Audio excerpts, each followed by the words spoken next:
D'où Tam. Ouais. Enfin, on a vu donc dans un trou, dans un binyan en pierre ou dans une grande amphore. Et donc, lui, il est à l'extérieur. Et donc, il entend le rebondissement de la chose, ce qu'on appelle pour les économistes l'écho. Et, euh, et donc, ceux qui sont dans la caverne, ils sont quittes, parce qu'ils ont entendu le son directement. Bien que c'est lui qui sonne, lui, il n'est pas quitte. Très bien.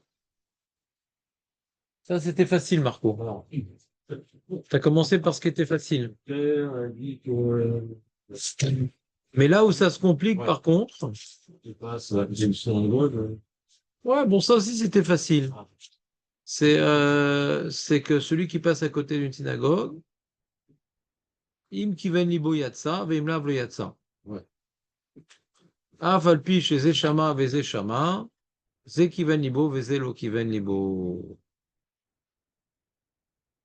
C'est-à-dire que on a vu une marloquette dans la Gemara. Est-ce que de là on peut déduire mitzvot, srichot, kavana? Comme ça, Rava y rapporte. Et comme ça, on est possède dans les mitzvahs d'Oraïta, donc en l'occurrence dans le chauffard. Et donc, il faut avoir l'intention de s'acquitter, pas juste écouter de manière musicale. Il faut s'acquitter du devoir. Mais il y a une opinion dans la Gemara qui dit non, peut-être qu'on peut dire que mitzvot, l'autre srichot kavana, c'est-à-dire qu'on peut s'acquitter de la mitzvah sans en avoir l'intention de s'acquitter. J'écoutais, ah, je suis quitte. Ah, je savais pas que fallait s'acquitter. Bah, t'es quitte quand même. Si tu veux refaire le chauffard, ça sera sans bracha. Ah bon? Alors, si on pense que les mitzvot n'ont pas besoin de kavana pour s'acquitter, alors comment on comprend im kiven libo yatsa? S'il a eu l'intention, il est quitte. Et s'il n'a pas eu l'intention, il n'est pas quitte. Non, c'est il a eu l'intention d'écouter du chauffard. Il a fait attention que c'est bien du chauffard. C'est quoi ça, ce son là? C'est du chauffard ou c'est un éléphant?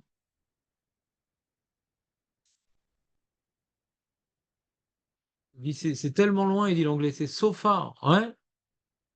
Il dit, je sais pas. Alors j'écoute bien. Ah, c'est du chauffard.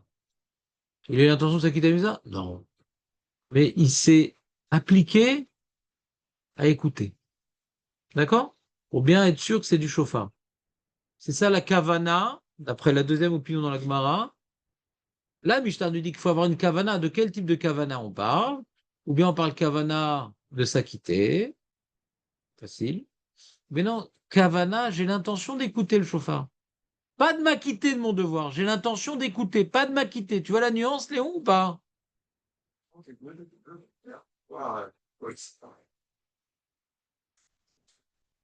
C'est pas la fête des pères. Tu peux l'expliquer, Jonathan, à Léon?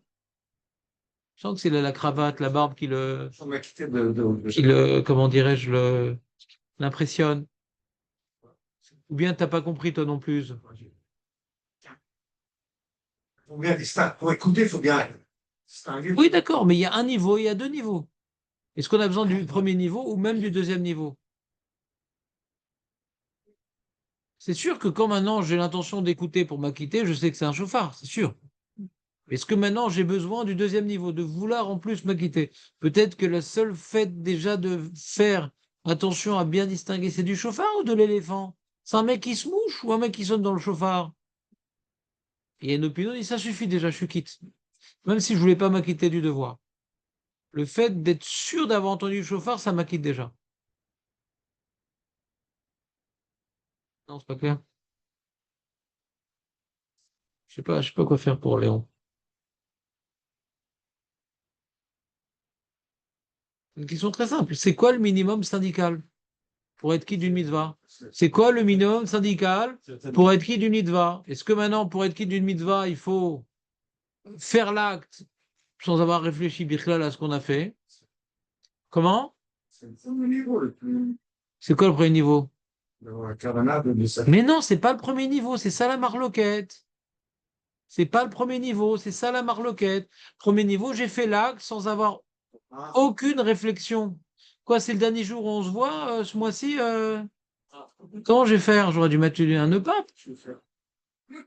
En toi, Baruch Hashem, t'es entouré de gens beaucoup plus pertinents. Hein? Non.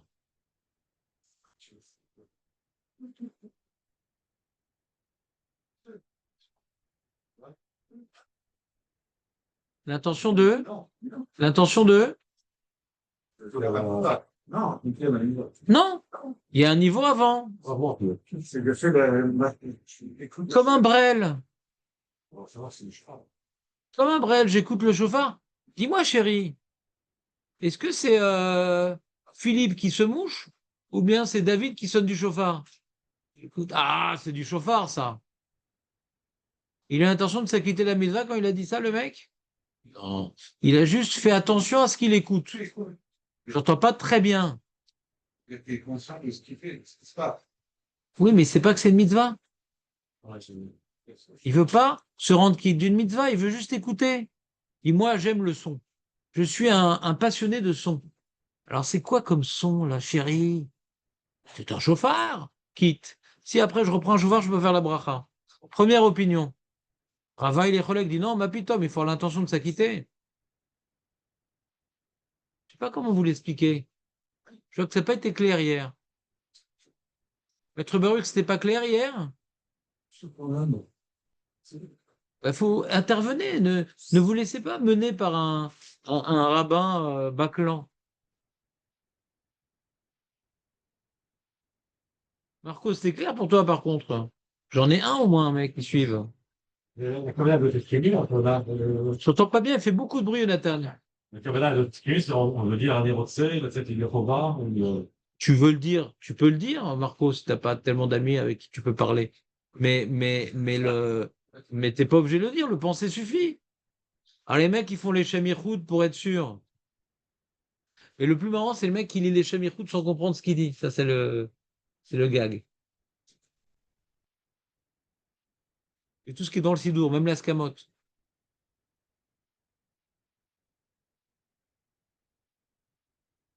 Pas obligé de le dire. T'as l'intention. Ah voilà. Maintenant, on est à la synagogue. Il y a un mec qui s'est levé, il a sonné le chauffard. On est là pour vouloir s'acquitter de la mitzvah. T'es pas obligé de parler. Je sais pas qu'il y a une mitzvah que tu veux t'en acquitter. Enfin, Marco. Le mec, il dit, bon, Hashem et que nous melech haolam, shaki deshem zotav et tefilot. Quand il fait la bracha, c'est qu'il veut s'acquitter de la mitzvah. Maintenant, si maintenant je fais la mitzvah sans la bracha, je suis quitte ou pas? J'ai mis les tefilines, j'ai pas fait la bracha, j'avais pas la kippa et j'ai pas fait les tétèmes le matin. Je suis quitte des tefilines ou pas? Oui. Bernard? Oui, oui, oui, t'es quitte. Oui, oui, oui, oui. Oui, je peux pas te laisser partir en France si tu t'as tellement d'ignorance. Je peux pas, je te garde. Faut que je te forme. Il arrive bientôt. Il revient. Mais il revient pour aller à Jérusalem, à quoi bon? Ah, on va se. Ah, tu vas faire ton alias? Ouais. Non, c'est pas ton genre. Ouais. C'est quand la date? C'est quand la date? De ton alias? Comment tu les demandes? Hein? C'est pas. Pourquoi c'est pas? On s'y prépare. Pourquoi c'est pas? Ah, et tu es à Natania? Ah, sympa. Génial. C'est le bonheur. Là, je vais te former comme il faut, là. Là, c'est trop intermittent, là. J'arrive pas à te former. C'est comme un poisson qui me passe entre les doigts. Ouais? Faut que je te forme. Vous êtes avec moi? Donc, quand on fait la bracha, on accomplit une mitzvah des sages. Et si on fait la mitzvah sans la bracha, on est quitte d'oraïta. Et même quand les rabbins ils ont imposé de faire une bracha, ils n'ont pas validé la mitzvah si on ne fait pas la bracha. Ils n'ont pas validé la mitzvah si on ne fait pas la bracha. Ils n'ont pas validé la mitzvah si on ne fait pas la bracha. Ils n'ont pas validé la mitzvah si on ne fait pas la bracha. Mais il faut faire la bracha. Et quand on fait la bracha, alors c'est sûr qu'on a l'intention de s'acquitter de la mitzvah. La cherkideshanu, bemitzvota, vetsivanu. Vadaï. Donc on parle d'un mec qui était dans la rue, derrière la synagogue, il entend ah, mais c'est quoi ça? C'est Philippe qui se mouche? Ginette qui a ramené son éléphant à la synagogue? Ou bien c'est bien le chauffard? J'écoute. Mais ça, c'est le chauffard, ça! Après, il vient, ah chérie, je vais te sonner le chauffard et tout, machin. Elle a dit non, moi j'ai déjà écouté. Ah bon? Alors je vais le faire pour moi. Elle lui dit, mais non, mais t'es fou, tu vas pas faire la bracha quand même. Mais pourquoi faut faire la bracha? Oui, mais t'as entendu le chauffard derrière la synagogue. Mais je n'avais pas du tout l'intention de m'acquitter. Oui, mais t'as été attentif que c'était un chauffard et pas un éléphant? Oui. Ah, d'après une opinion, t'es quitte. D'après Rabat, t'es pas quitte. Vous aimez quand je la mets en théâtral? Mais je pourrais pas faire toute la Torah comme ça. C'est bon, mais habille-toi plus légèrement. C'est-à-dire, venir ensemble, c'est très chaud. Il fait très chaud. Non, il est très froid. Oh, arrête. Alors, on se devrait dehors. C'est quoi, c'est fou? Ouais. J'avais dû rester dehors. Mais t'es dans t'as le point de mire là. Viens. Au contraire, j'ai ça qui me faut. Non. Non, c'est une fausse colonnade. Non. C'est clair la marloquette? Et donc on dit Doraïta, on est possède que mitzvot kavana, c'est dans le siman samer. Et des rabanan, on est mekel. C'est mitzvah des rabanan, t'as pas eu la kavana. On est quitte quand on n'a pas de kavana quand c'est mitzvah des rabanan. Doraïta, mitzvot richot kavana. Ça, c'était la partie facile du shiur. La partie difficile du shiur, c'est la Mishnah d'après. Quel rapport avec la choucroute? De quoi elle parle la Mishnah d'après? Elles sont là au-dessus de ma tête. De quoi elle parle la Mishnah d'après?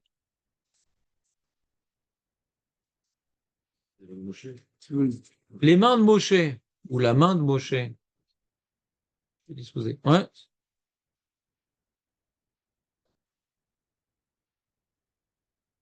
Fais-lui un petit résumé, Nathan, parce que tu aimes bien les histoires en général.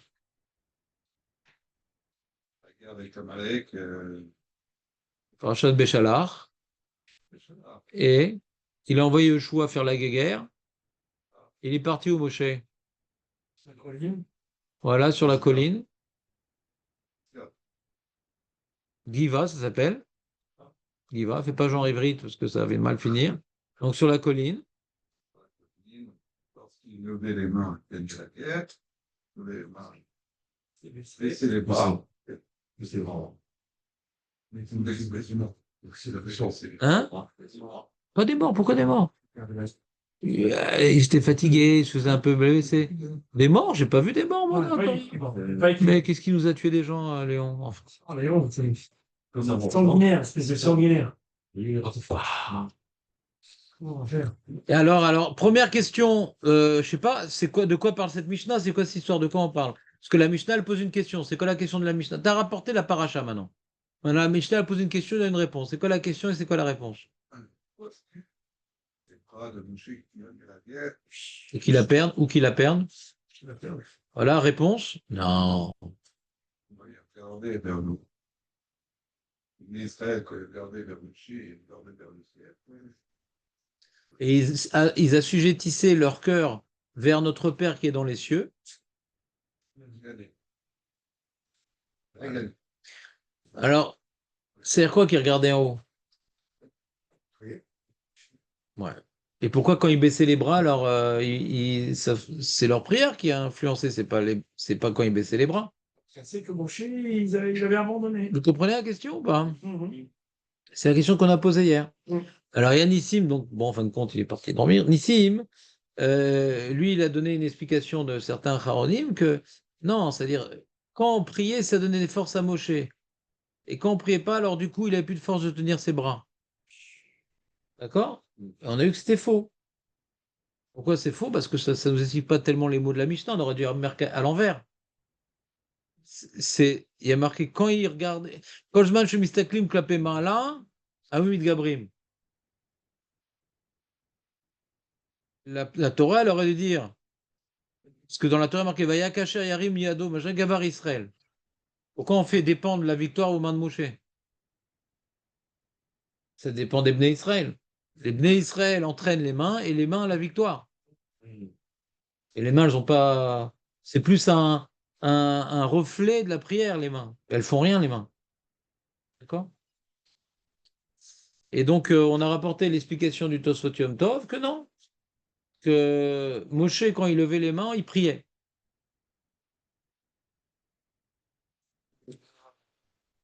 Ils priaient. Et quand les Bnei Israël ils voyaient Moshe qui priait, ils comprenaient que c'est la prière qui fait remporter la guerre. Eux aussi s'associaient à sa prière. Et quand Moshe était fatigué et baissait les mains, ils pensaient qu'il priait plus. Il dit, ah, peut-être il a eu un message d'Hachem que c'est bon, on a perdu, donc il dit, bah, à quoi bon de prier? Si Moshe ne prie pas, nous on va prier. Ouais. Et donc du coup, Moshe, après, quand il a vu que le Ham Israël était découragé quand il baissait les bras, quand Moshe baissait les bras, le Ham Israël aussi, eh bien, il a pris Hour et Aaron pour lui tenir les bras. Pas que le Ham Israël pense que Moshe a arrêté de prier. Donc, c'est pas les mains, la main de Moshe miraculeuse comme en Égypte qui a fait remporter la guerre. C'est la question de la Mishnah. Est-ce que c'est la main miraculeuse de Moshe? Ça n'a pas l'air, parce qu'on voit que cette guerre-là, elle n'était pas miraculeuse. Est-ce que c'est comme ailleurs, la main de Moshe qui remporte ou pas? Parce qu'ailleurs, on voit que oui. On dit non, c'est pas comme ailleurs ici, c'est la prière. C'est la prière. La prière de qui? Du Ham Israël. Mais qui avait comme chef d'orchestre Moshe. Vous savez, chef d'orchestre. Quand il n'y a pas de chef d'orchestre, on est embrouillé. D'accord? Ça, c'est l'explication de la Mishnah, magnifique. Très fier de toi, Meir. Si tu as dit 2 mots, j'ai vu que tu as compris. Maintenant, quel rapport avec les Mishnahs précédentes?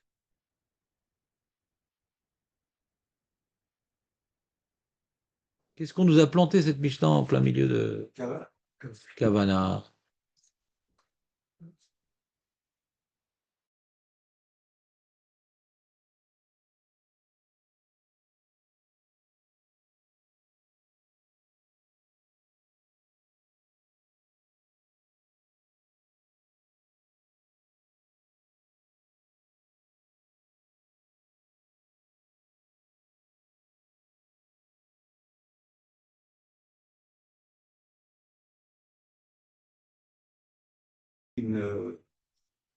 Comme une force. Enfin, il exprimait quelque chose dans le vent.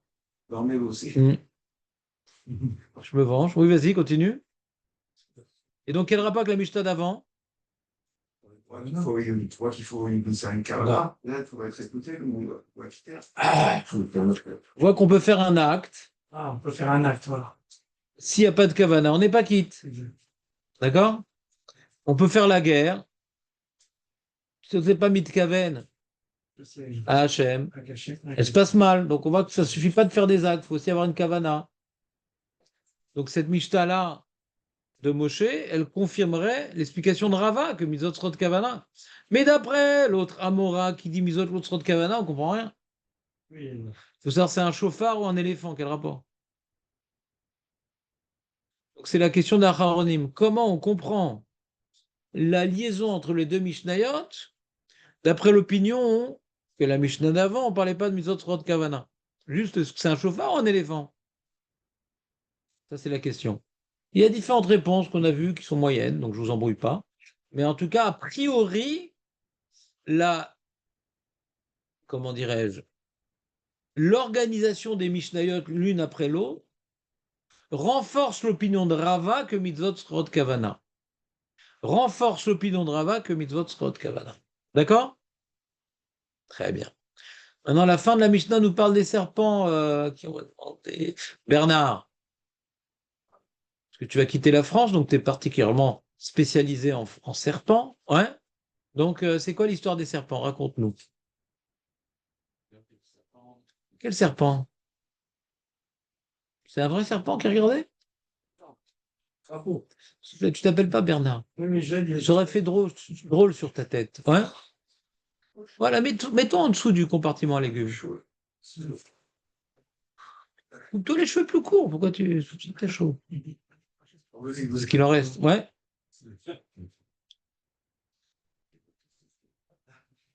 Bernard!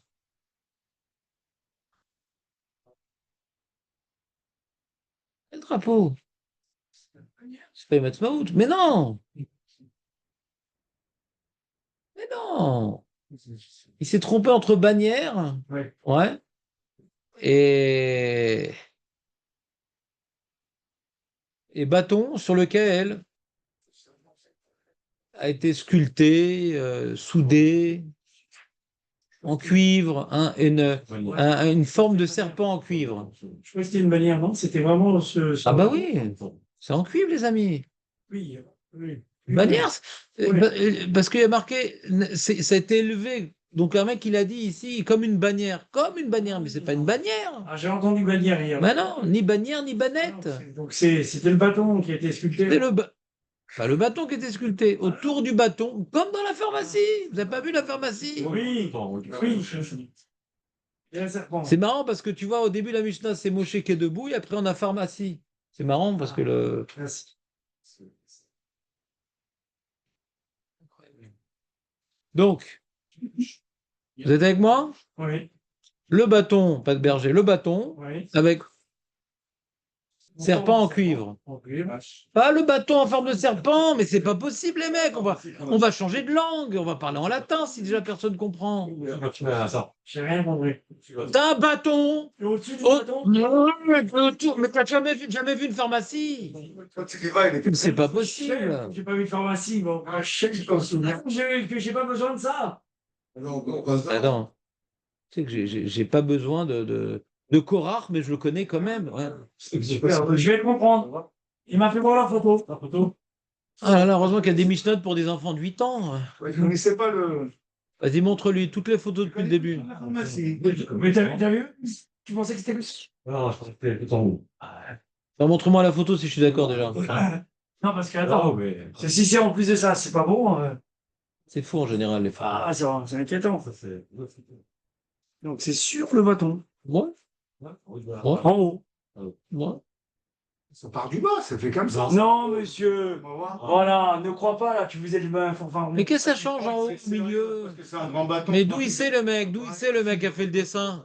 D'où il sait que c'est du saut à la perche? Ouais. N'importe quoi. D'où il sait?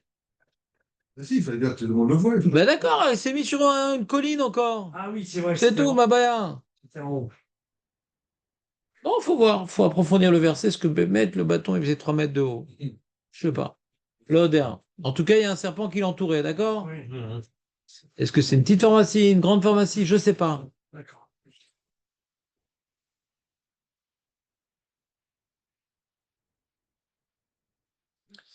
Et la Mishnah elle demande Vechi nachash memit o nachash mechaye. De quel serpent on parle? On parle des serpents qu'on croquait ou des serpents qu'on regardait là en fer? Est-ce que le nachash il tue ou il fait vivre? De quel serpent on parle? Le bâton? Quoi, le bâton il tue? Le bâton il tue? On a dit Vechi nachash mechaye, on aurait dû dire. Pourquoi Vechi nachash memit, on dit? On a dit Vechi nachash mechaye, pourquoi memit? Tu nous as expliqué que ça rappelait quand on était mordu par un serpent et qu'on était soigné. Quand on regardait ça, ça redonnait. Ça s'appelle un pastrama. Ah voilà, un pastrami. Un post-trauma, ça s'appelle. Ça réveille le traumatisme et ça accélère l'amour. Tiens, Marc, il aime bien Léon, l'amour. Il a eu des morts dans ce coup-là. Il est content, Léo. Il a eu des morts. Ouais.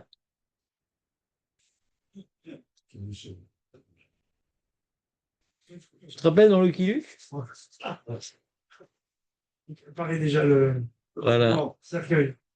T'entends ou pas? Ouais. Donc ce qui semblait, ce qui aurait été susceptible de tuer plus, c'est de regarder le serpent Ah oui. en fer. Parce que, serpent, mais ça qui m'a mordu, mais c'est terrible, j'ai un traumatisme. Eh ben, c'est ça ce qu'il dit le Ramban à la Torah. C'est un S. C'est un S, bien qu'on regardait quelque chose qui était susceptible d'empirer la situation, d'envenimer le venin.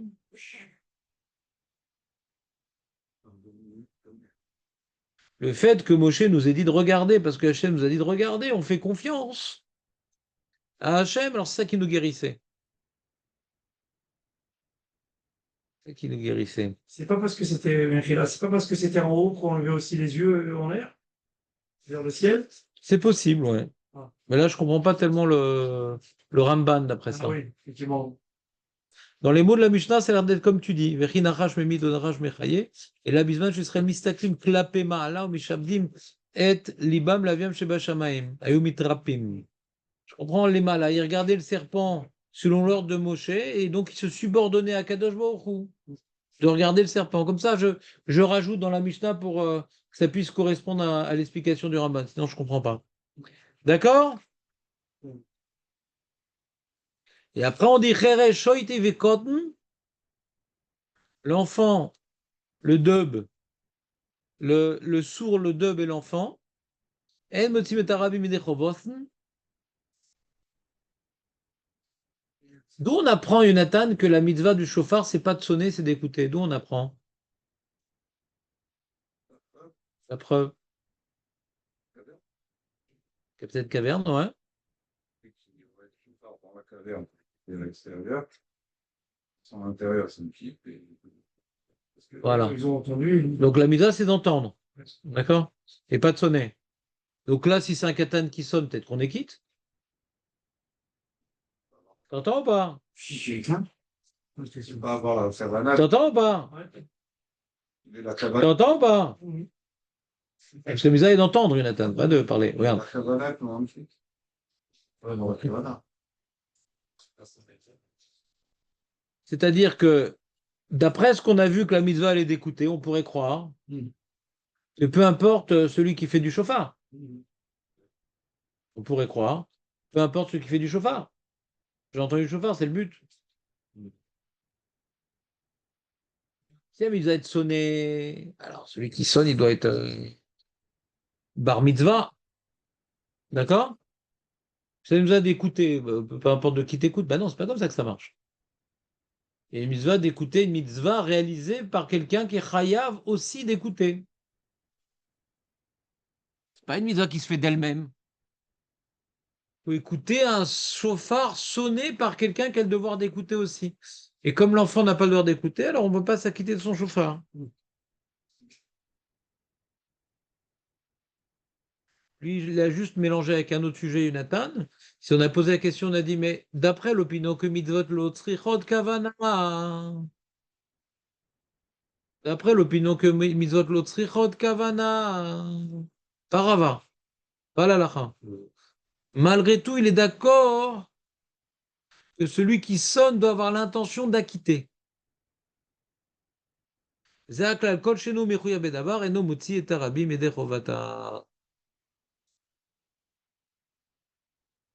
que quand je fais une mitzvah, je dois avoir l'intention de la faire pour les autres, pour que les autres en profitent. Même s'ils n'ont pas besoin de kavana de s'acquitter, pour partager la mitzvah, il faut que celui qui la fasse veuille acquitter les autres. Même si les autres n'ont pas de kavana de s'acquitter, ce paramètre provenant de l'acteur de la mitzvah, il est impératif d'après toutes les opinions. C'est ça qu'on a expliqué hier.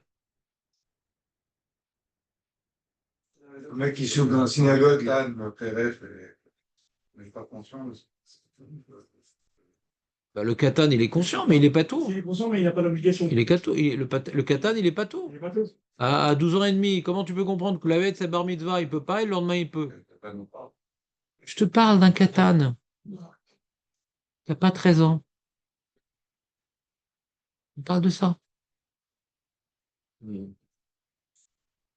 Alors, comment la veille de sa bar mitzvah, il ne peut pas nous acquitter, le lendemain, il peut nous acquitter? Ce n'est pas une question de compréhension. C'est qu'il n'est pas chayav.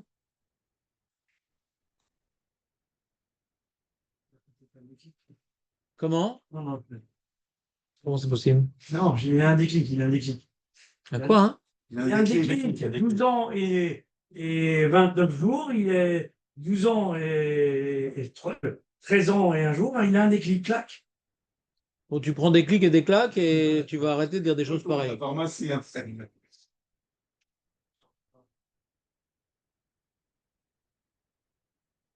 Pratiquement que des sarcellois ici, c'est terrible quand même. Mais il n'y a pas beaucoup de monde, je suis très déçu.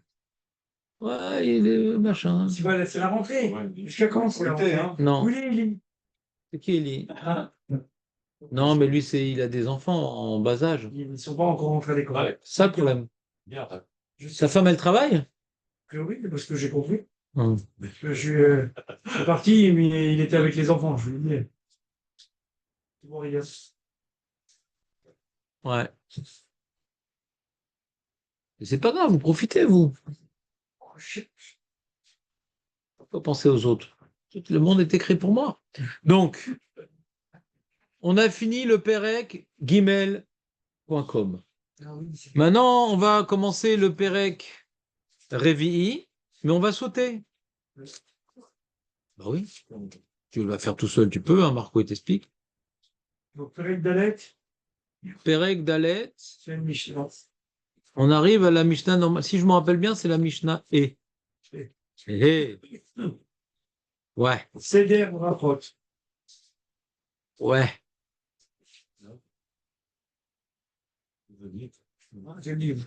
Tu veux un livre? Oui, ça Ah oui, ça va. Là-haut. Au-dessus de Donc, Perek Dalet, Mishnah E. Seder Brachot.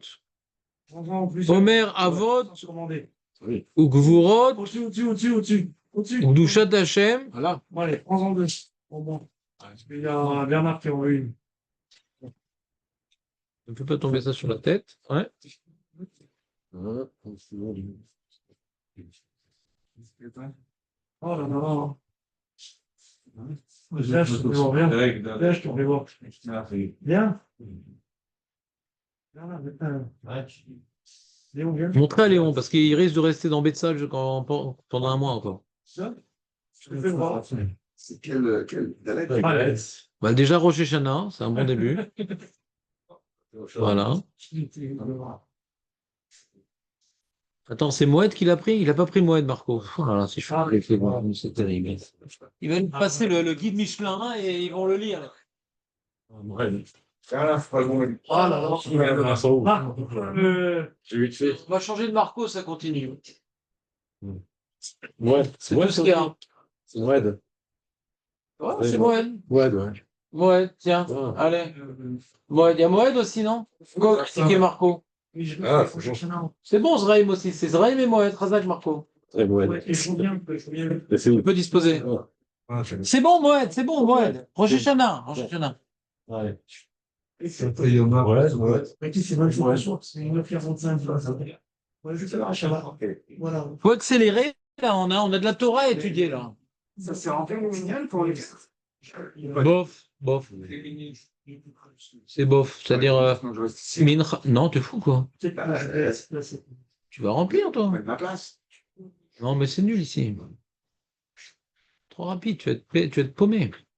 Ils font honnête, j'imagine. Ils font honnête, j'imagine, en plus, sinon. Amen. Comme ça, je vois. Non? Oui, mais c'est. Ça se fait ou pas? C'est pas le livre. Ils vont pas donner à Bernard. Je sais que je suis resté. Ah, mais il est là. Oui. Tiens. Regarde. Bien là, il fait bon ici. Vas-y, assieds-toi à côté de lui, il a pris sa douche, tu peux. Disons qu'il n'y a pas de mouche. Elim, Joyce, Souka, Rosh Hashanah, Dalet, voilà. Dalet, et les Mishnah. Voilà, ici, c'est des mots. On peut étudier la Torah quand même ou pas? Ça manque déjà. Rosh Hashanah. Ah, Ouais. Seder Brachot. On est en train, la Mishnah est en train de nous expliquer la construction oh là, c'est bien. de la tfila spécifique de Rosh Hashanah. On l'a déjà étudié, ce truc-là. Hein? Ça. Oui, bon. Ça, parce qu'il sait, mais sinon. Non, mais c'est pas écrit que c'est Moussaf ici. Alors qu'il y a la prière. Et pourquoi on fait ça dans Moussaf? Il y a certains Rishonim qui disent qu'on fait Makriot Zichron Shuvah dans toutes les tfilotes de Rosh Hashanah. C'est pas écrit clairement dans la Gemara, c'est où? D'accord? Pas clair, c'est où? Donc les Rishonim, nous on fait dans le Moussaf. Et puis pourquoi on ne ferait pas dans Shacharit? On va voir dans les Mishnot qui suivent, on va avoir un élément de réponse. Alors, pourquoi c'est dans le Moussaf, Makara? Il y a un rapport avec le Moussaf? Aucun rapport avec le Moussaf. Aucun rapport avec le Moussaf. À Rosh Hashanah, il faut faire Malchiot, Zichronot Shofar, pour quel Moussaf? Dans la prière. Il faudra voir pourquoi Bémet c'est dans le Moussaf. Ça sera un des éléments qu'il faudra. On l'a déjà dit, mais bon. Je suis là pour répéter dans ce monde. Seder Brachot. Avot, Gvurot, Vekdushat Hashem. Avot, c'est Magan Avraham. Gvurot, c'est Agibor Mechayemetim. Dushat Hashem, c'est Akadosh, Akel Akadosh. D'accord? Vous les connaissez, ceux-là. 3 fois par jour. Vekolel Malchiot. Pas malchouyot, malchiot. Imaen. Avec quoi? Quoi, Imaen?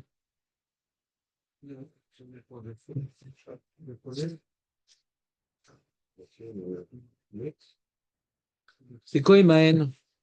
Maën. Eux, Dans eux. Dans eux. Dans eux de quoi? C'est-à-dire, Ata Kadosh Shimcha Kadosh, Ukdoshim Becholim Yom Chasela, Alken Nekavelar.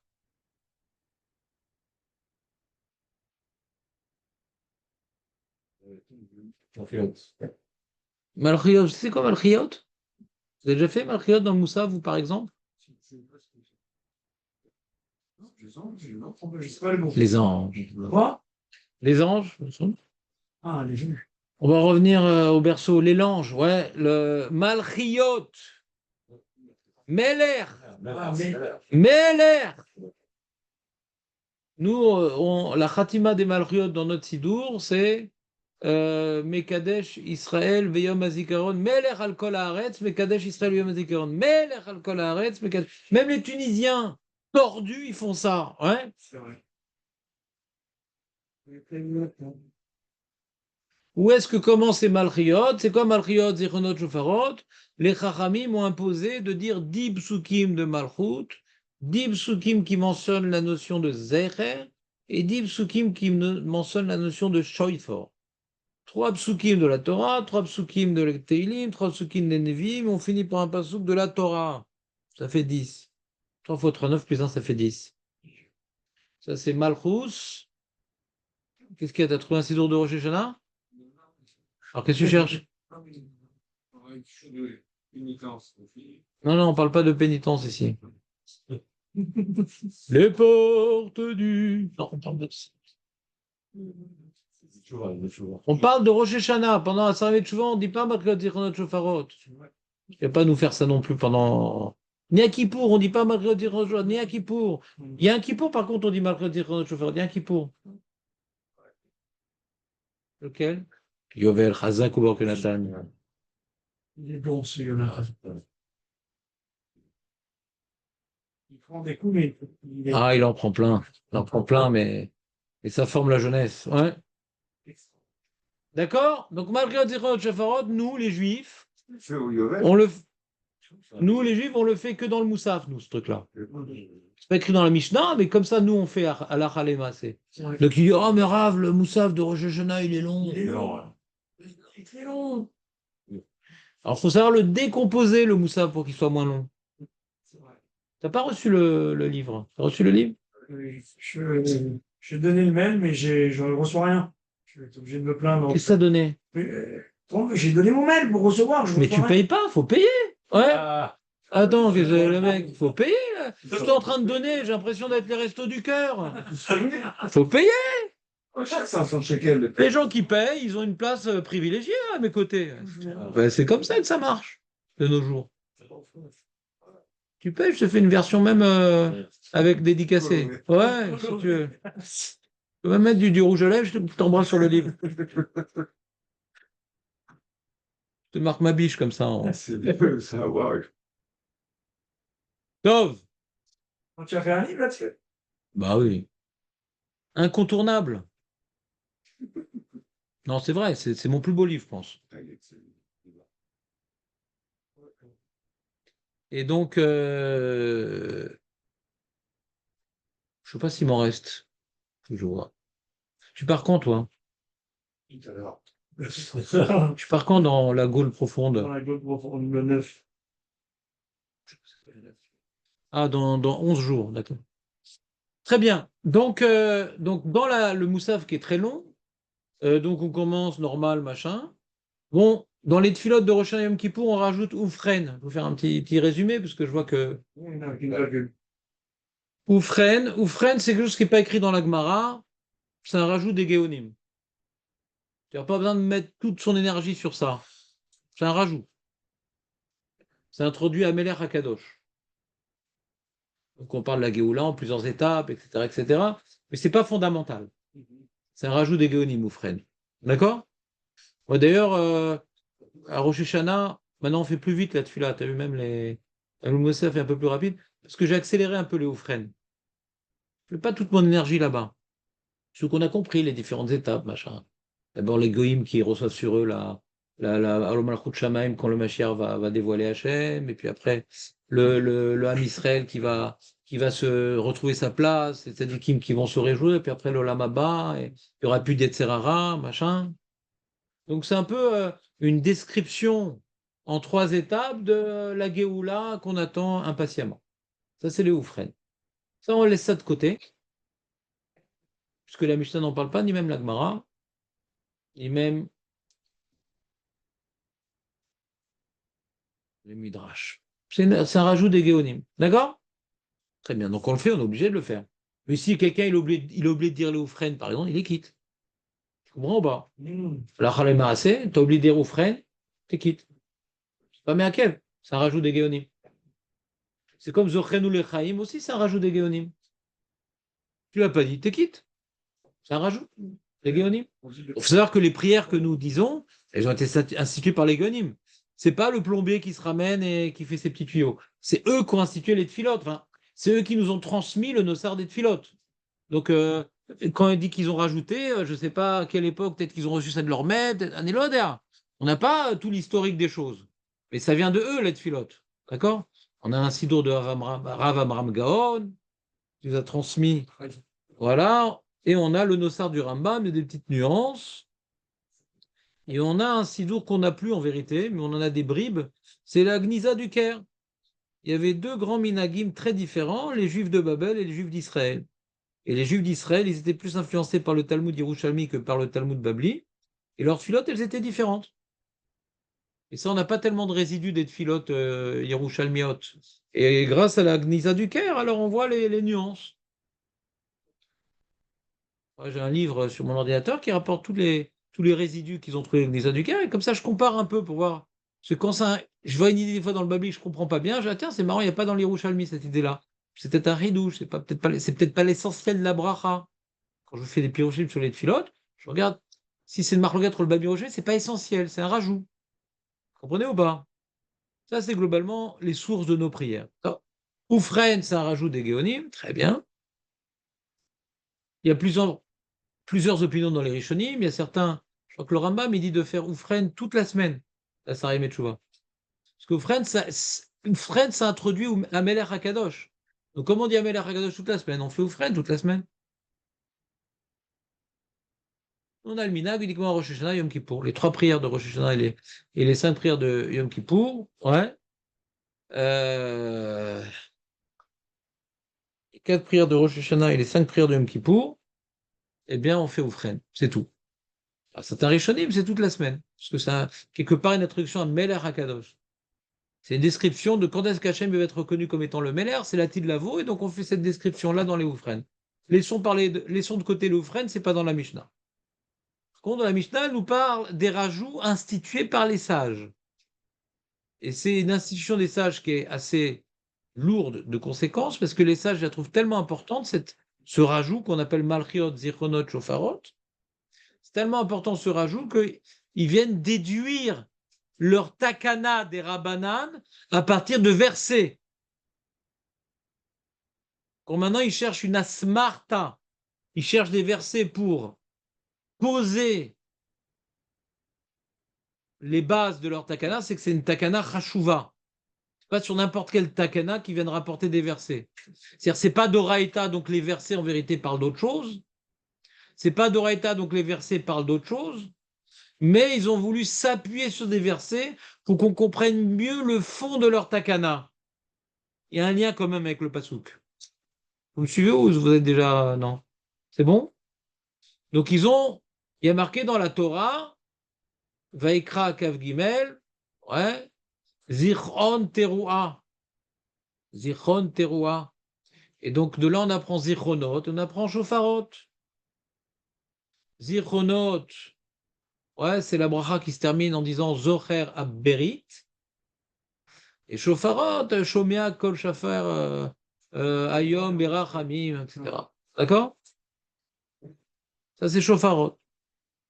Et donc, on apprend Zichronot et Shofarot du Passouk de Rosh Hashanah dans Parashat est mort. D'accord? Zichron, Teroua. Elou zichronot, elou shofarot. D'accord? Malchiot, on l'apprend pas. Malchiot, on l'apprend pas du pasouk de Rosh Hashanah. Alors d'où on apprend Malchiot? T'as rappelles Nathan ou pas? Marco?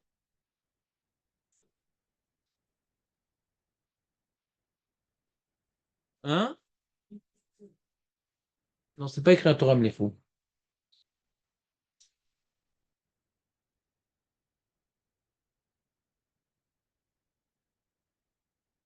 Nous chanter une petite chanson, Nathan? Marco, est-ce que tu veux distribuer des feuilles?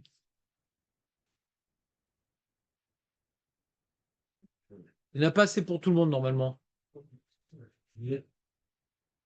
Commence par là-bas. C'est en français, Léon. Donne à Léon parce que il mérite parfois.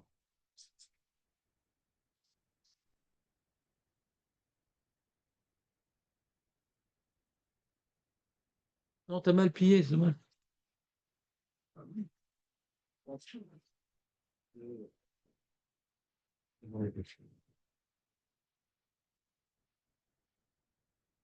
Donc vous voyez dans la première page le passou que j'ai rapporté, Daber el Béné Israël les morts.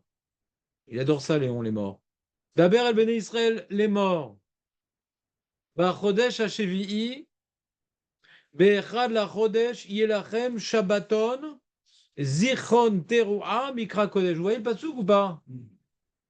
Le septième mot, premier jour, qu'il soit pour vous une interruption de travail, un souvenir par la sonnerie, une convocation sainte. Et de là, on apprend Zichronot et Shofarot. C'est bon ou pas?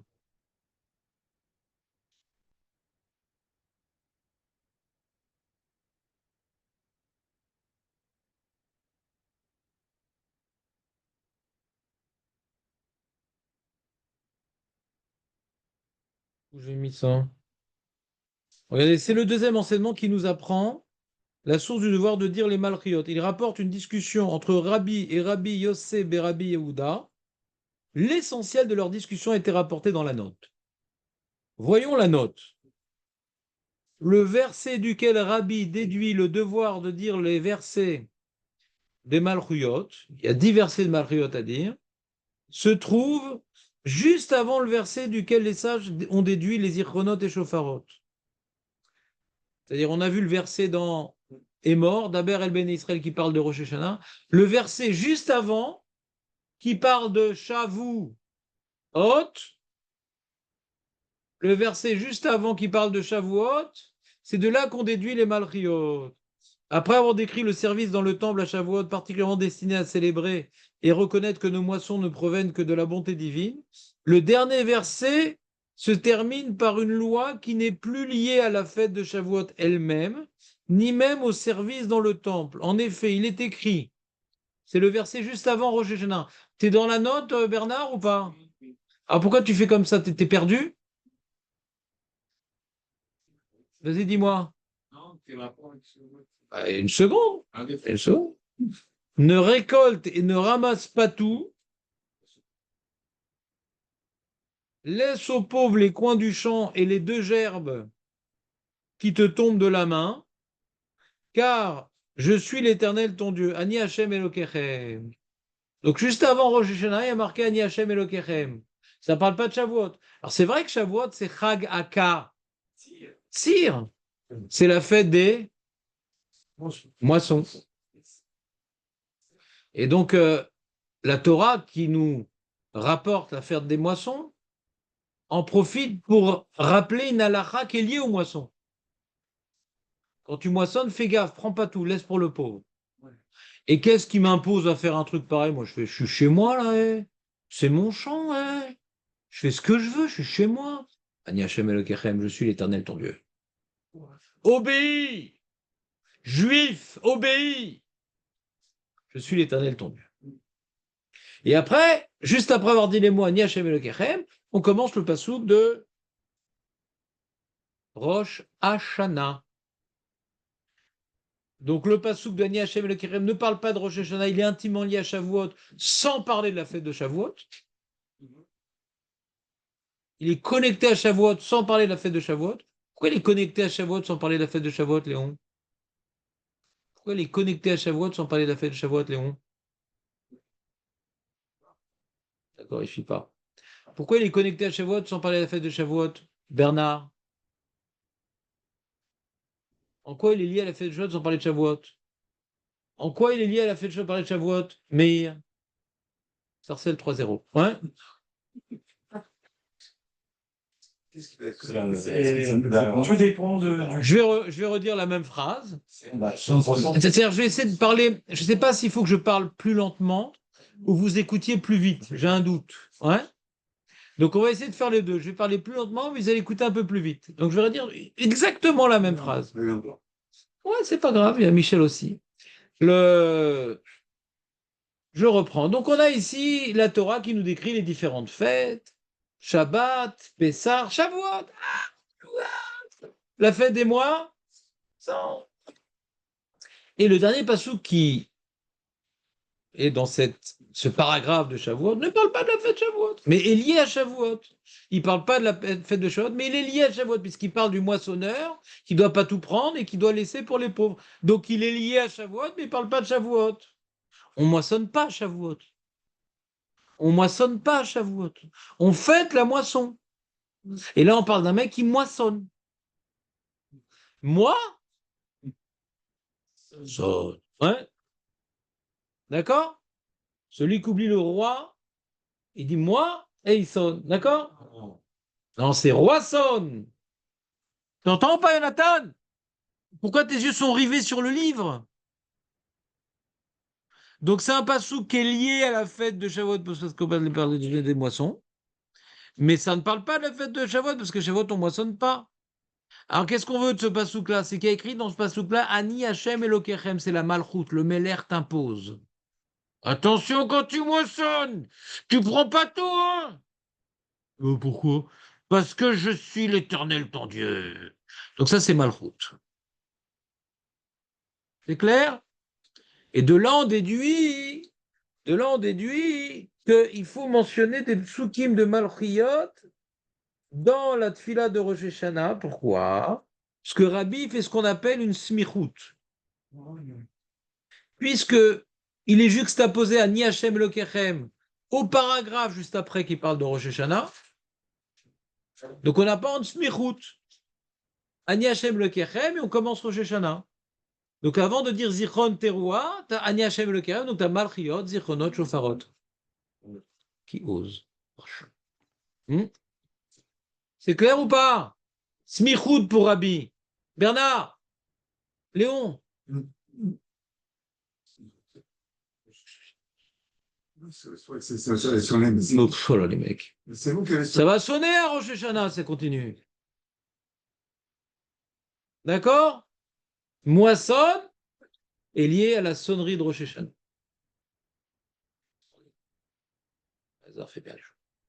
C'est clair, Marco? Ça, c'est Rabbi. Maintenant, Rabbi. Donc la Torah, regardez la note en français. La Torah rappelle donc ici une loi développée ailleurs, le devoir de l'agriculteur dans son champ. Même dans ton champ, rappelle-toi ce que tu es venu célébrer, commémorer dans l'Temple à Shavuot, la fête des moissons. Ta terre et les fruits de ta terre, ta terre et les fruits de ta terre m'appartiennent. N'oublie donc pas, dis, respecter tout ce que je t'ai ordonné, car je suis ton Seigneur. C'est clair ou pas? C'est ça, Ni Hashem Elokechem. Et de là, on apprend Malchiot qui ne parle pas de Rosh Hashanah, qui est antérieur à Rosh Hashanah. Mais curieusement, Rabbi l'utilise pour Rosh Hashanah parce qu'il y a Smichut. Comme ce passage d'Ani Hashem Elokechem, juste avant Rosh Hashanah, on fait une Smichut. Vous me suivez ou pas? Combien de fois je vais répéter? Hein? Rabbi aussi, Berabbi Yehuda, apprend d'un verset qui se trouve dans le 10e chapitre du livre Bamidbar. Il est carrément venu chercher ailleurs. T'entends, Marco? C'est plus du tout un passou qui est collé à Rosh Hashanah. Non, il n'y a pas de smichout pour Rabbi Yossi ben Rabbi Yehuda. Et au jour de votre allégresse, c'est Samuel, allégresse. Et au jour de votre allégresse, dans vos solennités, et vos néoménies. C'est quoi une néoménie, Léon? On les fait en moi. Parce que tu es sous le masgan. Tu nous coûtes plus cher que les autres. Ouais. C'est quoi Noéménie? La lune. Ouais, c'est la nouvelle lune. Nouvelle lune. Néo, c'est nouvelle. Ouais. Ménie, c'est la lune. Léon.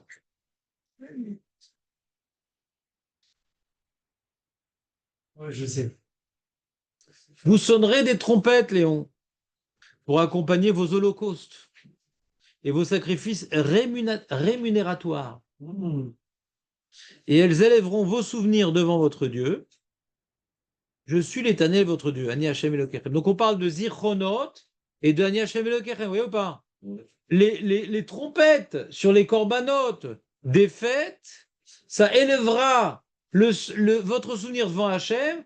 Je suis l'Éternel, votre Dieu. Vous comprenez ou pas? Ici, il y a une smichoud, non pas entre Rosh Hashanah et Ani Hashem Elokechem, mais entre la notion de Zikaron et de Ani Hashem Elokechem. Non, c'est pas clair.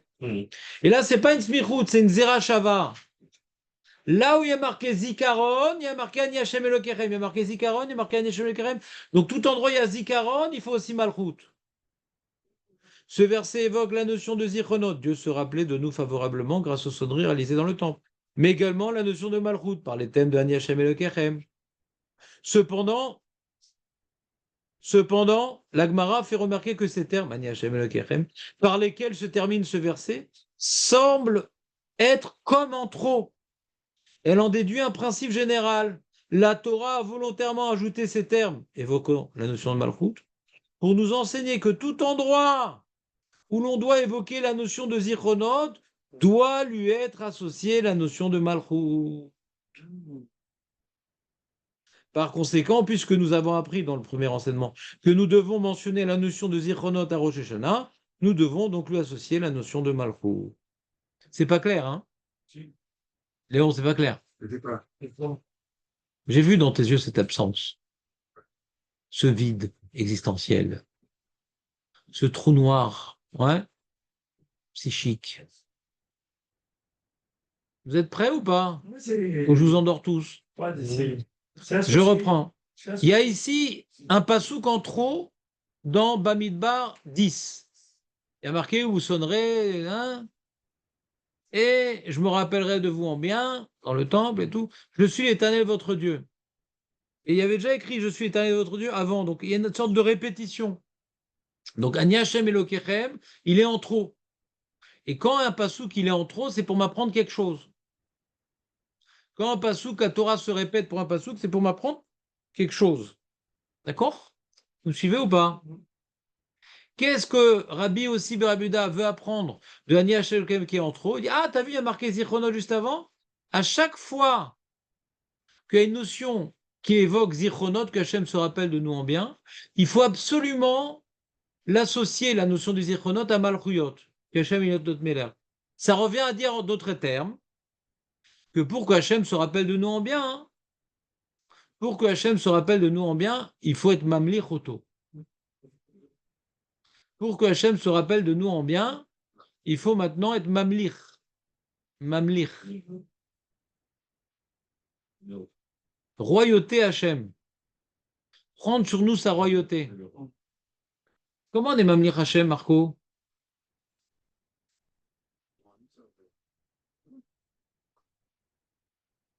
Oui, ça peut. On sait que tout dépend de lui. Ça, c'est de l'Emouna, c'est pas de la Hamlacha. Ah. C'est plus proche de ce qu'il a dit Léon. Hein? On se soumet au roi. Donc quand on est Mamlir, on vient proclamer des Malchuyot, on proclame qu'il est le roi auquel il faut se soumettre. On proclame, c'est notre maître. Lui dit Ani Hashem Elokechem et nous répond oui, t'es notre Dieu. Lui il affirme et nous on incarne, on intègre. Ça c'est l'Amlir. Donc Malchiot, pourquoi on doit dire Malchiot, Jonathan? Pourquoi on doit dire des Malchiot avant Zichronot et Shofarot? Pourquoi? Hein? Non. Pourquoi maintenant on doit dire Malchiot avant Zichronot et Shofarot? Oui, c'est. Voilà, Marloket. Début de la phrase, Marloquet. D'après Rabbi, Jonathan, je t'écoute. D'après Rabbi, on apprend. C'est le verset qui est collé à Rosh Hashanah. Là, c'est Smichout. Mais des deux, que ce soit Rabbi ou Rabbi aussi Berabuda, les deux sont d'accord que les Malchiot, on apprend de Ani, Hachem et Lokerem. Ça veut dire quoi, Ani, Hachem et Lokerem? Et là, j'ai fait un petit paragraphe, tu vois. Hein. Donc, cependant, ils sont d'accord sur 2 points. Vous voyez en haut de la page, le verset de dire les Malchiot est déduit d'un verset dans lequel figurent les termes Ani, Hachem et Lokerem. Les deux sont d'accord qu'on apprend Malchiot des termes Ani, Hachem et Lokerem. Les deux sont d'accord. Bête, le verset duquel ils ont tiré la source de ce devoir ne traite pas de la fête de Rosh Hashanah. Les deux Tanaïm s'accordent à dire que Malchiot n'est pas écrit à Rosh Hashanah, puisque pour Rabbi c'est écrit à Shavuot, et pour Rabbi aussi Verabuda c'est écrit lorsqu'on sonne du chauffard, enfin des trompettes dans le temple pour toutes les fêtes, pas pour Rosh Hashanah d'Afka, pour toutes les fêtes. D'accord? Donc les deux sont d'accord, ça, Malchiot ne figure pas à Rosh Hashanah, et les deux sont d'accord qu'on apprend des termes Ani Hashem et le Kerem avec des différentes techniques. Un, il dit c'est Smichout, l'autre c'est plutôt une Xerashava, comme ça. Xerashava, non, c'est même pas une Xerashava. Je sais pas comment ça s'appelle. Kolmakom. Je sais pas c'est quoi ce limoud de Kolmakom. Moi, je sais pas. Alors maintenant, donc il faut analyser Ani Hashem et le Kerem, parce que les deux sont d'accord avec Ani Hashem et le Kerem. Puisque le devoir de dire les versets de Malchiot est déduit des termes Ani Hashem et le Kerem. Je l'ai fait pour toi en français, le texte, Léon. Suis. Ça t'aide à mieux suivre, à pas perdre le fil. Vous savez que quand on perd le fil dans l'imoud, on donne du koach à nos ennemis. À quels ennemis en particulier? Aux Choutim. Donc arrête tes manies, écoute-moi. Cette expression est très fréquente dans la Torah. Nous la trouvons dans le Pentateuque à 28 reprises. Ani Hashem et le Kerem est écrit à 28 reprises. Koach. Koach Pa'amim, il y a écrit Ani Hashem et le Kerem. Alors que le terme Meler dans toute la Torah s'écrit que 3 fois. Meler attribué à Dieu s'écrit que 3 fois. Donc la notion de Malchiot, représentée par Ani Hashem et le Kerem, est écrite à 28 reprises. Alors que Hashem directement est écrit 3 fois. Nous la trouvons dans la plupart des cas en conclusion ou introduction de certaines mitzvot, comme il a dit Léon.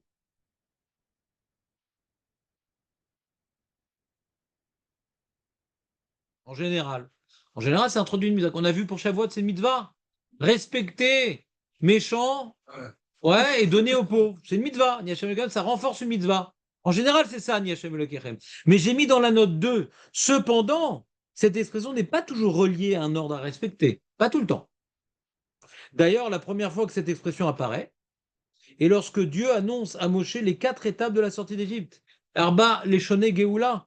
Il conclut par les thèmes, je vous prendrai pour peuple et je serai pour vous Dieu, et vous saurez que Ani Hashem le Kerem, qui vous sort des corvées égyptiennes. Il semble que dans ce contexte, il faudrait traduire cette expression de la sorte, je suis le Dieu unique, le Tout-Puissant, qui est de surcroît votre maître. Ainsi, nous voyons que même dans ce contexte, l'explication est assez similaire. Je suis le Dieu l'unique, Ani Hashem, le Tout-Puissant, qui de surcroît est votre maître. Comme on dirait dans le Kriyat Shema, Shema Israël, Hashem Elokeinu, Hashem Echad. C'est l'unique qui est notre maître. D'accord? Ça, c'est Ani Hashem Elokechem. D'accord? C'est bon ou pas? En général, ça parle de mitzvot, mais pas tout le temps.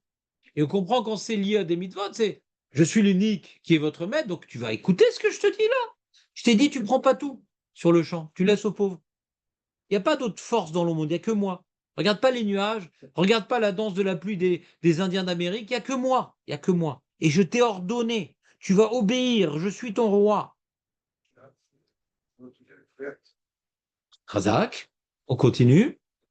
Je rapporte un certain Rashi dans Parashat Acharemot, si je ne m'abuse, mais il y a d'autres enseignements.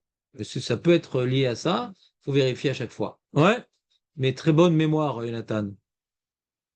On continue ou on s'arrête tout de suite? Par ces termes, Dieu nous met en garde et nous dit, faites bien attention à accomplir ce que je viens de vous ordonner, car puisque je suis votre Seigneur, vous m'appartenez et devez m'obéir. Et puisque je suis l'Éternel, je suis à l'origine de toutes choses, rien ne m'échappe, je sais tout, et je suis donc en mesure de vous punir pour vos désobéissances. Et où il adore. Et vous récompenser pour l'accomplissement de vos mitzvot. C'est clair ou pas? Je l'ai traduit, c'est quoi, Ani Hashem Elokeichem en français. C'est beau, non? C'est beau. Très, très beau. Par ces termes, Dieu se tourne vers nous pour nous rappeler qu'il est non seulement le Dieu unique, source de toute vie, mais aussi notre Seigneur. Cependant, l'Agmara précise qu'il faut dire les Malchiot afin de recevoir sur nous la royauté divine. L'enjeu visé par les Malchiot n'est donc pas d'ordre intellectuel ou philosophique. Nous devons ressentir le caractère incontournable de la volonté divine, comme si Dieu s'adressait à nous et nous appelait à lui vouer notre entière obéissance. Nous devons avoir l'intention d'écouter l'appel divin, de nous subordonner à lui, précisément lors de la mitzvah d'écouter le chauffard. Donc quand tu écoutes les chauffards dans Malchiot, c'est écoutez-moi les mecs, le Ham Israël, vous allez m'écouter maintenant. Vous allez concentrer sur le chauffard qui représente se concentrer sur la voix divine. La manière qu'au Mahamad Arsinaï, Hachem a voulu qu'on se concentre sur lui en faisant des sonneries de chauffard, le chauffard nous rappelle la présence d'Hachem auquel il faut se subordonner. Donnez, donnez, donnez votre vie.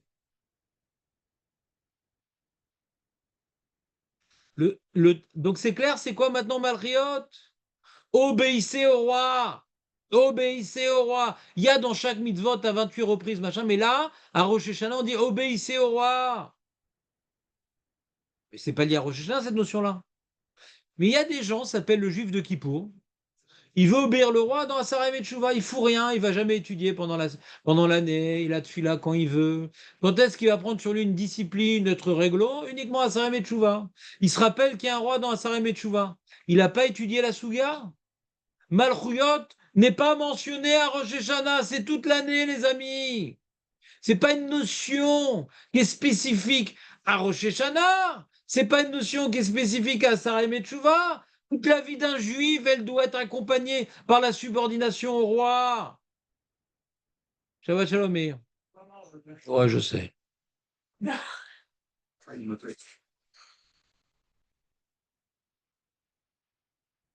Faut pas attendre à Sarah et Tchouva pour avoir la force, la discipline, l'obéissance et la peur de ne pas répondre au téléphone pendant le shiur. C'est comme le mec en plein milieu du son de chauffard, il a son téléphone, il répond pas. Meir, je vais te confisquer l'objet. Non, mais C'était qui? Raconte-nous tout. Longtemps qu'on m'a pas raconté de vie privée, ça me manque. Donc c'est pas spécifique à Rosh Hashanah, Malchiot. Pas spécifique. Toute l'année, on doit sentir qu'on est subordonné à Hachem. Tous les jours, on a des mitzvot à accomplir qui viennent prouver notre subordination. Cet effort de se subordonner à la volonté divine ne peut évidemment pas se limiter au jour de Rosh Hashanah, enfin, le juif de Kippour, ni même aux 10 jours de pénitence, enfin. Cela doit être réalisé à chaque instant de notre vie. Pendant le shiur, ne pas répondre au téléphone, par exemple. Nous devons, par la lecture du schéma, réalisé tout au long de l'année, proclamer sa royauté. Ce verset est d'ailleurs le dernier des versets de la liste des Malchiot que nous disons dans notre prière. Shema Israël Hashem Elokeinu Hashem Echad, il est dans le Moussaf de Rosh Hashanah. C'est le dernier verset des Malchiot, dans lequel le mot Melech ne figure pas, mais l'idée, elle est de Malchut, puisqu'il est unique et c'est notre maître. Donc c'est la notion de Malchut, ça représente. De plus, l'effort d'obéir à toutes ces mitzvot tout au long de l'année est également lié à l'enjeu recherché par les Malchiot, ce que nous a dit Léon, sans faire exprès. C'est peut-être pour cette raison que les sages qui déduisent le devoir de dire les Malchiot, c'est peut-être... Reconnecte-toi, Léon, là, je sens que c'est en plein Netflix. C'est peut-être pour cette raison que les sages qui déduisent le devoir de dire les Malchiot apprennent tous deux d'un verset qui ne parle pas de la fête de Rosh Hashanah. On a vu autant Rabbi que Rabbi aussi Rabbi Yehuda n'apprennent pas d'un verset qui parle de Rosh Hashanah, ni Hachem et le Kechem, où il est dans Shavuot, où il est dans les trompettes du temple, mais on ne parle pas de Rosh Hashanah. Ça parle de la vie de tous les jours. Après le passouk de Shavuot, à l'agriculteur, et des trompettes de toutes les occasions, même de Rosh Chodesh. Cela confirme donc l'idée que l'effort d'intérioriser que Dieu est l'unique auquel nous sommes subordonnés n'est pas un travail spécifique à la fête de Rosh Hashanah, puisqu'on apprend Malchuyot de quelque chose qui n'est pas écrit à Rosh Hashanah. Vous voyez la preuve ou pas? C'est une discussion qu'on a eue avec Jérémie il y a 3 jours. Il disait le écart du chauffard, c'est Malchuyot. Je dis, mais Malchuyot, c'est extérieur à Rosh Hashanah. Ça veut dire que le écart de sonner du chauffard, c'est pour être mamlier avec jour. C'est une introduction au chauffard, mais ce n'est pas l'essentiel. C'est une introduction à Rosh Hashanah, mais ce n'est pas l'essentiel. On a besoin de ça pour Rosh Hashanah, mais ce n'est pas ça à Rosh Hashanah. Toute l'année, Hachem, il est Melech, à Rosh Hashanah, pas plus. Il n'est pas plus Melech à Rosh Hashanah, Hachem Ishmo. D'ailleurs, le nœud dodé à cette fête semble la relier avant tout à la notion de Zirchonot. Les sages n'ont pas appelé cette fête Yom HaMalchut, mais Yom HaZikaron. Toute l'année, mais ils jugent à ce moment-là. C'est autre chose. Il y a un plus. Car c'est la notion de Zirchonot qui fait de cette date un véritable jour de fête. Alors que Dieu juge toute l'humanité à cette date, le fait que Dieu se rappelle favorablement de son peuple mérite d'être célébré. C'est pour ça que c'est une fête. S'il juge tout le monde, mais nous favorablement. Nous fêtons précisément le privilège d'être le peuple élu et donc de bénéficier d'un jugement particulièrement favorable. Donc j'ai demandé pourquoi donc la Malchut occupe-t-elle une telle place à Rosh Hashanah. Pourtant on parle beaucoup de Malchut à Rosh Hashanah.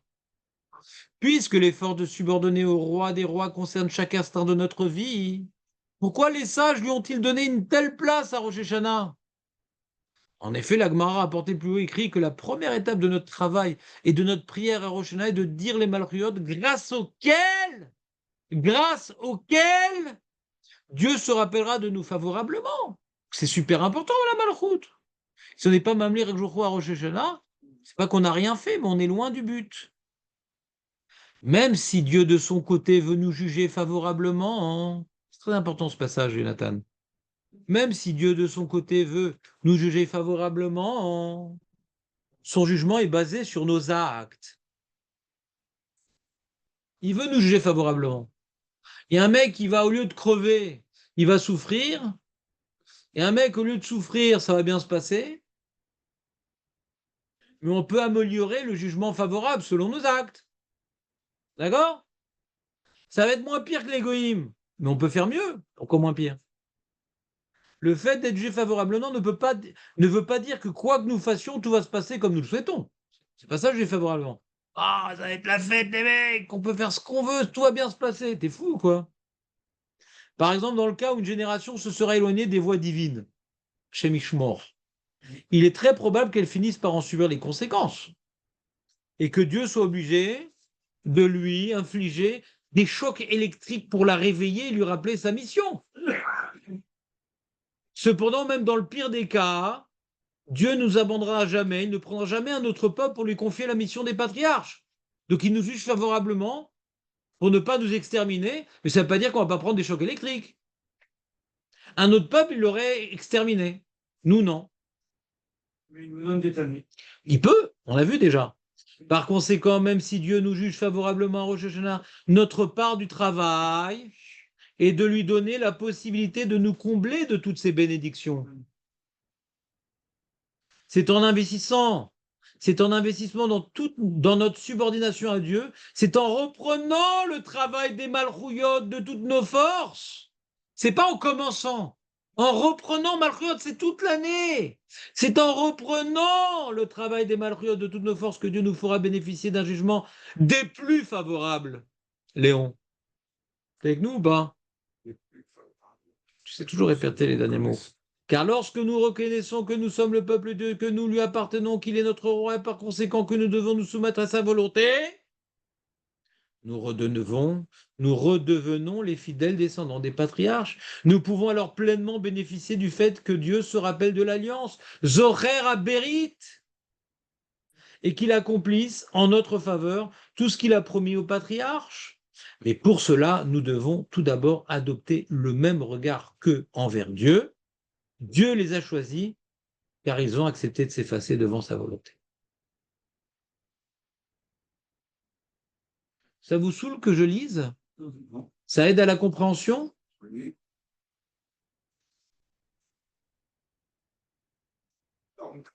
Non, c'est pas ça. Toi, d'abord, t'es gelé là, par là. Tu nous as Justement, ça me réchauffe le cœur.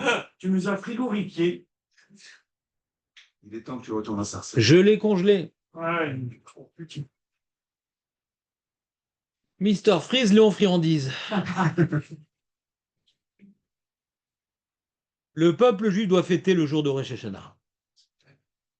Car Dieu veut en ce jour se rappeler de nous favorablement. Cependant, l'essentiel de notre travail se situe dans les malchiotes. C'est notre effort de faire tchouva sur le manque de subordination à Dieu durant toute l'année qui donne à la miséricorde divine toute sa puissance. Vous comprenez ou pas? Et j'ai mis dans la note 4, c'est pour cela que les sages ont institué des modifications dans notre prière en changeant les bénédictions à Kel Akadosh, Meler Oev, Tzedaka Mishpat, Belatem, à Meler Akadosh, Meler Amishpat. Ils ont voulu par cela nous rappeler l'importance de reconstruire notre relation avec Dieu, qui est pour nous avant tout notre roi. Donc c'est une période où on intensifie sur un travail qui nous concerne toute l'année.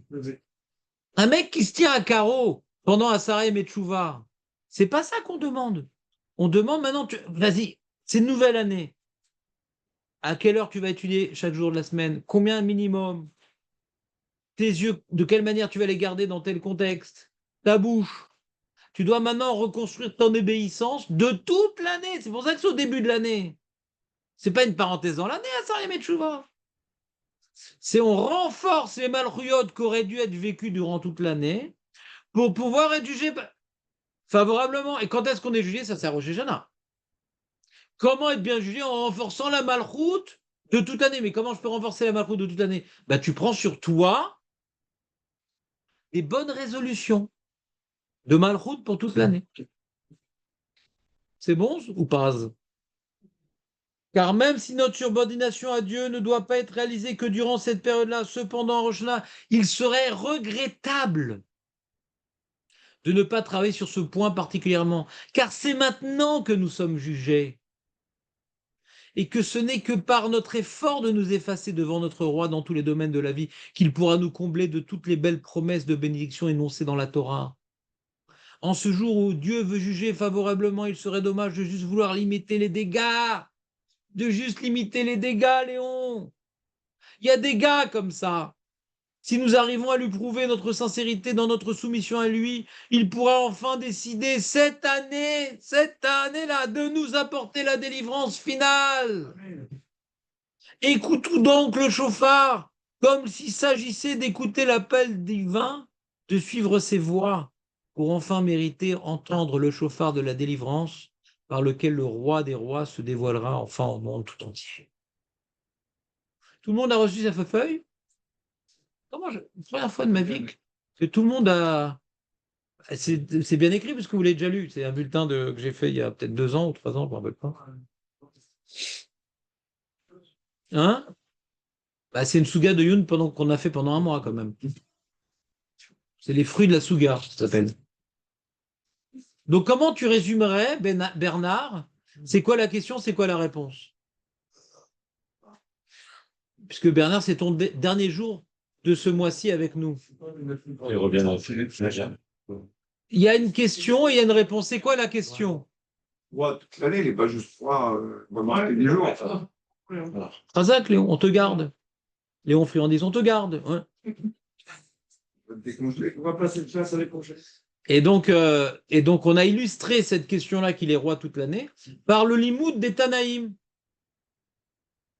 On a vu que les deux Tana avaient pour point en commun, Jonathan, les deux Tana avaient pour point en commun d'apprendre Malchiot, Et Nathan, je vais pas faire toute la phrase. Pas dans Rosh Hashanah. Parce que la Malchut n'est pas spécifiquement liée à Rosh Hashanah. Ah, pourquoi les sages lui ont donné une tellement grande force, une place, Malchiot, Melech HaKadosh, machin. Pourquoi ils ont une tellement grande place? Ça doit être toute l'année. Pourquoi? C'est quoi la spécificité de Rosh Hashanah, Bernard? Toi que chaque année tu fais Rosh Hashanah. Béchogeg. Ouais. C'est quoi la spécificité de Rosh Hashanah? C'est pas de demander. Non. Bon. Il y a ce que Hachem il fait et ce que nous on doit faire. D'accord? Qu'est-ce que Hachem il fait? Il nous juge. Alors pourquoi on fait une fête s'il nous juge? Parce qu'il juge le monde entier, Minadine, et nous il nous juge Berachamim. Donc ça c'est une fête pour nous. Nous on est bien jugés. Ça c'est clair, ça c'est Rosh. Zichron Teroua. Il se rappelle de nous en bien, Zichron c'est en bien, par la Torah. D'accord? Zichron Teroua. Très bien. Ça c'est la fête de Rosh Hashanah. Ce que Hachem fait. Et on se réjouit de ce que Hachem fait pour nous. Mais qu'est-ce qu'il nous demande de faire? Deux choses. De nous renforcer dans la malchoute qu'il y a toute l'année. Et deuxième chose, ça c'est malchoute, deuxième chose, de lui demander de nous juger favorablement. Comment on lui demande de juger favorablement? En sonnant du chauffard. Comment en sonnant du chauffard? Comment en sonnant du chauffard? Ça aide qu'il nous juge favorablement. Parce que le chauffard, on veut maintenant, quelque part, comment ça vient nous juger favorablement le chauffard? Parce que maintenant, on reconnaît qu'il est le Meller en sonnant du chauffard. On met en sandwich la Torah qui est le din. On est éparpillé, la Torah on est éparpillé. Un jour comme si, un jour je viens au chou, un jour je suis fatigué. Voilà. Un jour je reste au chou, un jour je réponds au téléphone. Ouais. Un jour je suis éveillé, un jour je suis endormi, etc. Un jour je suis à Sarcelles, un jour je suis à Paris. Ah.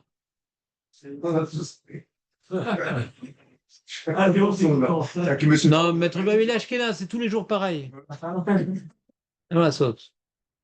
C'est vrai, ils n'ont rien eu. En Israël, les Ashkenazim sont toujours favorisés, c'est comme ça. Les intouchables, ça s'appelle. Vous comprenez ou pas? On est dit, c'est quoi le Yetzer Hara? C'est tu peux décider quelque chose, tu vas faire autre chose. Tu te disperses. La Torah, c'est la dispersion. On est jugé sur la dispersion. C'est le Maharal.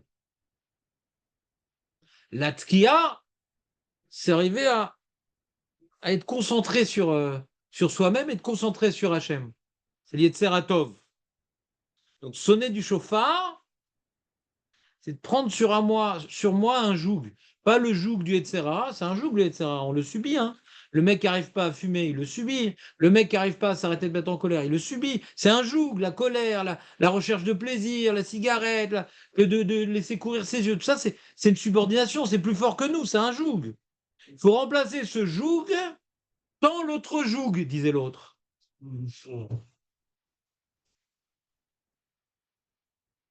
Donc on vient maintenant, on veut que soit pris en sandwich le joug de la dispersion que le Yetzer Hara, et c'est le joug d'Hachem qui va prendre le dessus. C'est une sorte de malchoute quelque part, de se soumettre au Meler. Donc la Tkiya, ça représente la Rachamim, la Tkiya, ça représente Hachem, la Tkiya, ça représente la malchoute, la Tkiya, ça représente Hachem Echad, et on veut que Hachem Echad, il prenne le dessus sur le dispersement, la dispersion qui est en moi, pour amener que tout l'âme Israël dispersé revienne en Eretz Israël. Il y a une Géoula pratit et une Géoula klalit. C'est Klars ou Pars?